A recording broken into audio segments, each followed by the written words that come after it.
Draga braćo i sestre, dragi vjernici, većina kršćana danas ima problema s ogovaranjem i mi ćemo često kazati kako činimo dobre stvari i kako smo dobri kršćani, ali evo nekad nam se dogodi ogovaranje. Moram priznati kao svećenik, kad netko kaže da ogovara, meni je to uvijek znak da ta osoba nije krenula u jedan dublji kršćanski put. Zapravo, kad kažemo za nekoga da je amater, on je kao amater. Radi on to dobro, ali nije to savršeno. Amatarizam. Tako isto nekako postoji kršćanin amater koji će zauvijek možda to i ostati.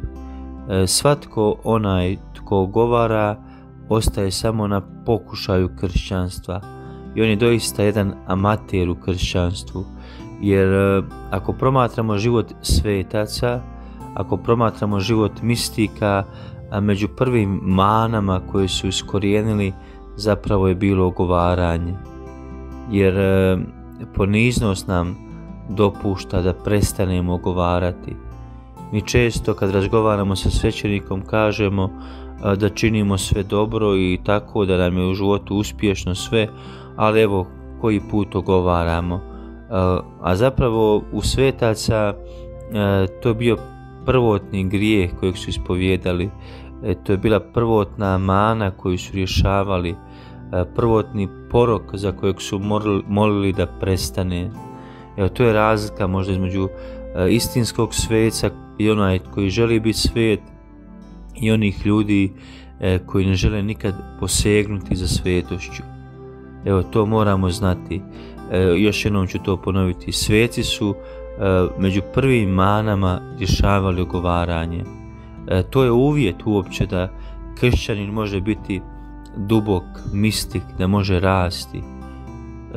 Prestati ogovarati znači početi kršćanskom životu napredovati. Zato dokle god ima ogovaranja, a mi ne napredujemo u kršćanskom životu. Mi ćemo zauvijek ostati amateri, oni koji su samo površno okusili kršćanstvo.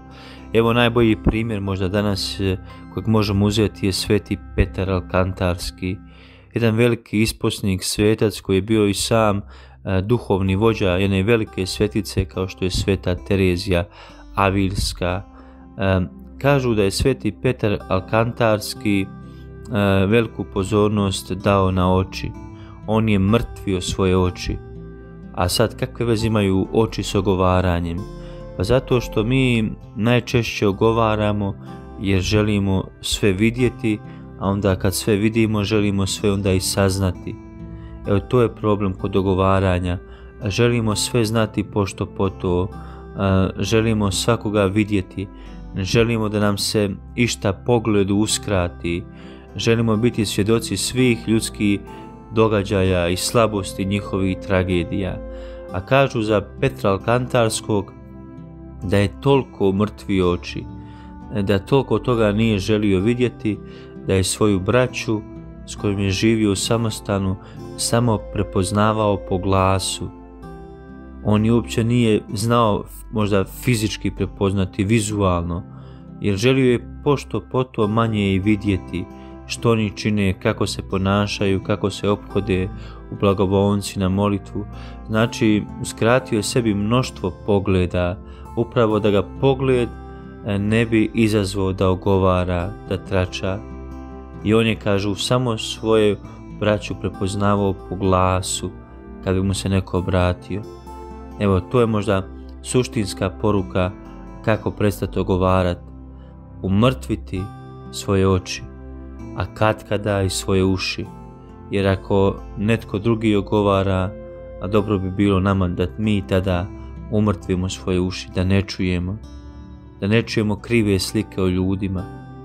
Ali evo, možda suštinski ono što je sveti Petar učinio Alkantarski, umrtviti svoj pogled, ne htjeti vidjeti baš sve i po cijenu svega, nego toliko biti ponizan da vidimo samo ono što je potrebno, a to je sami Bog. I upamtimo, ogovaranje je prvi proces, prva mana ako želimo kršćanski rasti, da je ukorijenimo, a ne posljednja mana našega života.